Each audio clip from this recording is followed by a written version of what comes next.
The United Russia Party has invited the African National Congress for a working visit to the country. The recalibration of the global order to reverse the consequence of neocolonialism will be high on the agenda. Pan-African Analyst Advocate Sipho Mantula joins us now for more on that conversation. Good to have you, Advocate, and thank you very much for your time.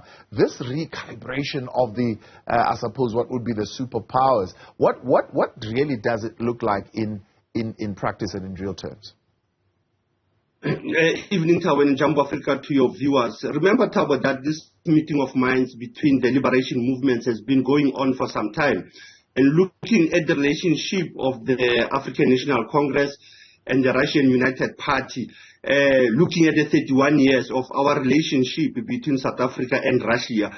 But the issue of global order, remember, it came in the 2019 Africa-Russia summit that was in Sochi, where Putin also emphasized on the role of focusing on Africa, focusing on the role that Africa has to claim its part in the global affairs. Remember that even if people will think Russia, even if it is in the UN circles, they are also supporting the US agenda on African issues, but they are also, if one looks at this issue of the global order, we've been seeing the issues around the dollar now between China, Russia, Saudi Arabia. But I think if one looks at this meeting, it's also, one can say, it is a preempt of the BRICS summit that is coming. This is the ICC debacle that we see that is going on for the past 2 weeks. But what is important also, one will assume that Russia is trying to claim and to reassert its role in the African continent. We might speak of the Sahel region,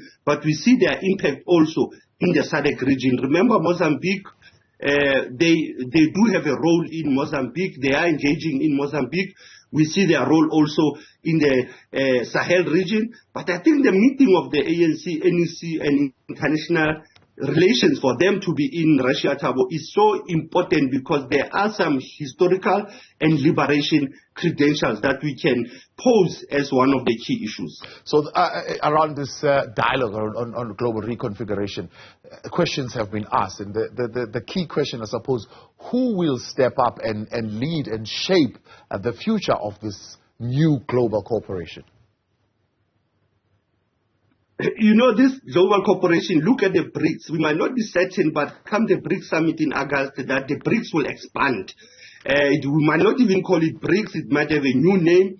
You have Algeria, you have Saudi Arabia, you have many countries who want to be part of the BRICS countries now, that they are moving away from the so-called global order, which has been led by NATO per se. And not only by NATO, but also by the superpowers in the UN Security Council. Interestingly, Russia tomorrow will be chairing the UN Security Council as one of the rotational presidency. And the issue of Ukraine will come out. But the issue that we are raising, reconfiguring the global order, it also takes the issues of economy. It also takes the issues of culture, issues of politics. And that's how, if one looks at the role of Russia in the African continent, it has been moving towards winning many African countries. But as you are aware, I will assume to you, China and Russia stand a good chance, because if one has to bring France, it is quite difficult to bring France, because France is getting anti-sentiments from the West Africa region. When you have to think of the Great Britain, I don't think they are managing having many prime ministers for the past year. And USA has lost currency already in the global politics. It's called the scramble for the soul of Africa as a continent as a whole. How can the continent, but of course self-interest saying, how can South Africa emerge as a stronger and more equitable partner in this new order? You know, Tabo, for Africa to stand in this global arena, it is when Africans are united, looking from the regional bodies, from the African Union, and from these summits that have been going on. Remember the US-Africa Summit, France-Africa Summit, but the Russia-Africa Summit also. It is important that Africa doesn't go to these summits as a begging partner. I think it is important that for Africa to stand on its own is to re-emphasize also that when we said the 21st century is an African century, what do we really mean in simple terms? And secondly, I think for the African continent, it's not only the issue of economic gain or loss when they are choosing partners. Like you know that for South Africa's relationship with Russia is also under question now after the drill that happened. The second one being our stance now on the ICC warrant of arrest. So if one looks at the African continent in the global affairs, I think it is high time that the African countries, the African leaders must start to think what is urgent, what are the immediate needs of the youthful population of this African continent. And that's where, Thabo, it goes back to our Agenda 2063, that is almost 10 years since it was launched, to say what does Agenda 2063 and its pillars says about Africa and its relations to the global order. And the global order in some instance, Thabo, become a global disorder because what's happening is this imposition, domination by the superpowers. So it is important for Africa to redefine, reclaim its position on global affairs. And I think we saw it during the Ukraine-Russia debate in the UN General Assembly with the patterns of voting, but even with the patterns of engagement, where Africa is still pushing for issues around equity. They are pushing around issues of this IMF debts that African countries are still embroiled in their foreign debts. Because for Africa to survive again, Thabo, is to look at their power which lies on their natural resources. And that's where global powers are moving towards. They are always gravitating towards what I will always call a great appetite of the African continent. It comes from our blessings, which has become the curse now of our natural resources. So it is important for Africa to reclaim and reposition its role in the global affairs. So you're saying that would be the interest of these new actors in this new global order, or as you call it, a global disorder sometimes, that their interests are those natural resources? Because a question is being asked, by them wielding so much power in the future, what would be their interest? What would be the interest of these actors, especially on the African continent?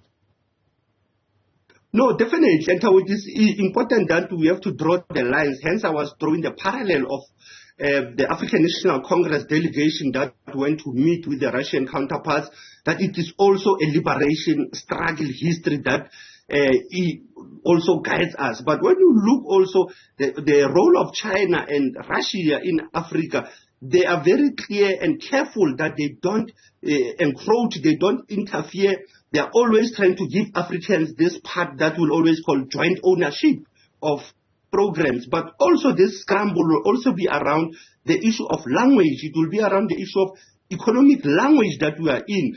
And this issue of the dollar and the de-dollarization that we are also talking about now, it also says to Africa, maybe it's high time that we are not always being auctioned for the highest bidder. We must not become auction products. We must become auctioneers as well.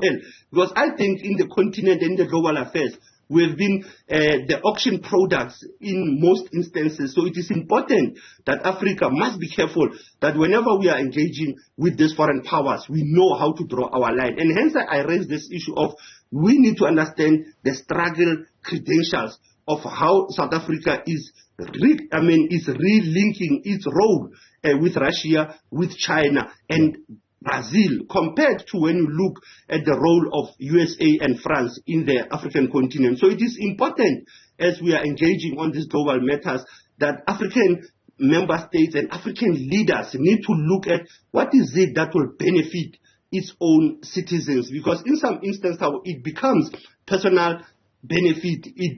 It will become collective memories only that we are once in the trenches. But what about the immediate challenges that faces Africa? The issues of energy crisis, the issues of conflict, the issues of youth unemployment, digital communication. How do we deal with those challenges that are facing Africa?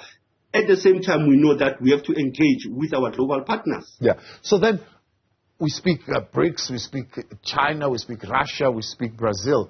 But what is the role of the regional structures? I mean, what role would SADC play? What role will ECOWAS play here in this new global order?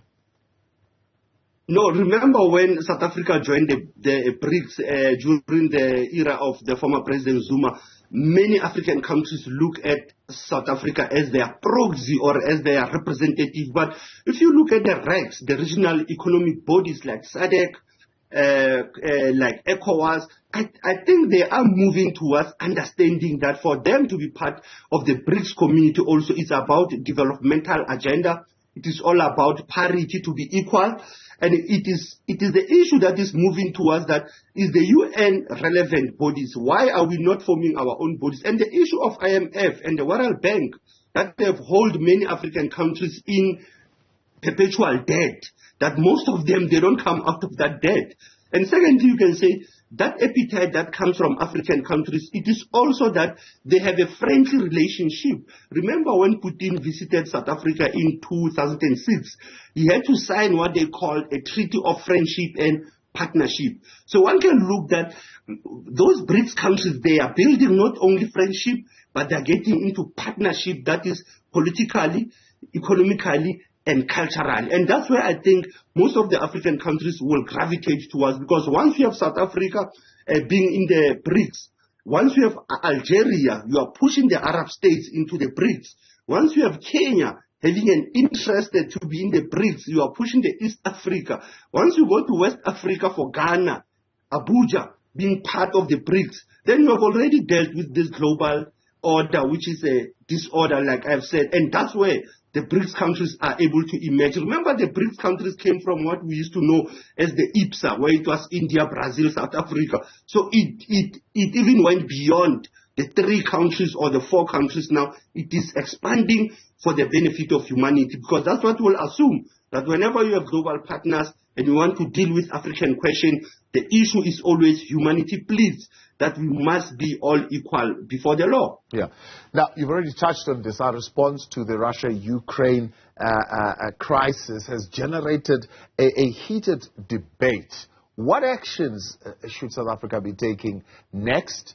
And the actions that they're taking next, to what extent will these actions indicate, as opposed to the broader world, that we are losing ground as far as the progress that we have made on human rights over the years of Nelson Mandela? You know, that was quite interesting. If you remember, during the time of the former President Nelson Mandela, there was still a crisis in Libya, there was a still crisis in Iraq, Palestine and Israel, and we were also being told how to choose our partners and how to choose our allies. It seems now we are facing the same question.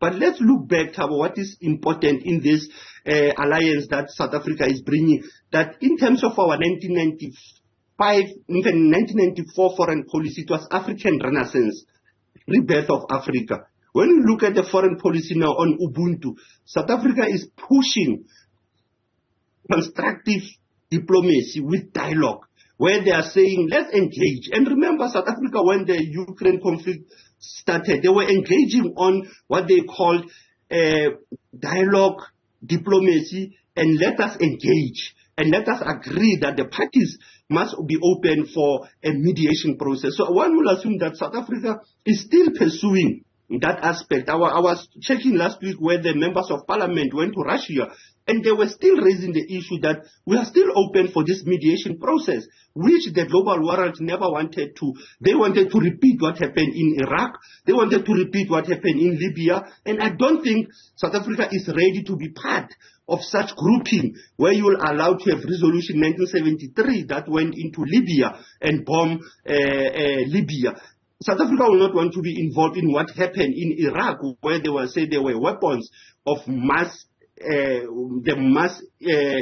issues around the people, but there was nothing around that, Thabo, again. So South Africa will be mindful also not to interfere in the conflict that is in Russia and Ukraine without having the basis of really it is the issue of NATO. And beyond NATO, you find that the issue of South Africa is that they are part of the non-alignment movement. Like I've said before on this show, Thabo, Oliver Tambo raised the issues around solidarity. He raised the issues of why it was critical for the African National Congress and other liberation movements to be part of the non-alignment movement. And the issue of non-alignment, it doesn't mean that you are not aligning if there is even wrongs that are being committed. And like you said, the culture of human rights also is how do we define human rights? When the United Nations Charter of 1948 never gave Africans even a value to become humans, because when we have to redefine human rights, it seems that there is a Eurocentric definition of human rights, but when it comes to the Africans, the gross human violations of our people in Somalia, in Sudan, it seems they have been underrated. The conflict in Ethiopia, when there are gross human rights violations. But when it comes to the Europeans, it seems their human rights are more effective than ours. And that's how I think South Africa should treat this relationship between Russia and Ukraine as a conflict of neighbors, but as something that can be mediated if they have been given the space for that mediation process. Yeah. As we wrap up the conversation, the reconfiguration of the global order, it's no longer a conspiracy theory. I suppose it's something that has now become a reality, and something that I suppose parties in various countries are working on deliberately to attain. No, definitely, Tabo. I think reconfiguration might be the password, but maybe we can use the word rebooting of the global system, rebooting of the global order, disorder as it is. The issue is that will it benefit Africans? Will it benefit African member states? Will it also give credibility to the the foreign powers who had interest in the African continent? Will we be equal partners, or are we going to be the highest bidder also in the auction of selling this beautiful continent? So it is important, like I said, I would rather not use the word reconfiguration. You look at South Africa, we use the word, but still we are in this load shedding. We always reconfigure, but we don't reboot the system. It sounds like the reconfiguration of their lives. I mean, between the ANC, SACP, and COSATU. I would say, Tabo, reboot the system, re-engineer the system, let it work for the people, let it work for member states, rather than for few individuals or elites, because that's what will be important. And we have seen how China and Russia, they are trying to play their cards open, and they are trying to be honest to the African issues and to the African question. Africa, Sipho Mantula, as always, appreciate you. Thanks so much for coming on tonight and helping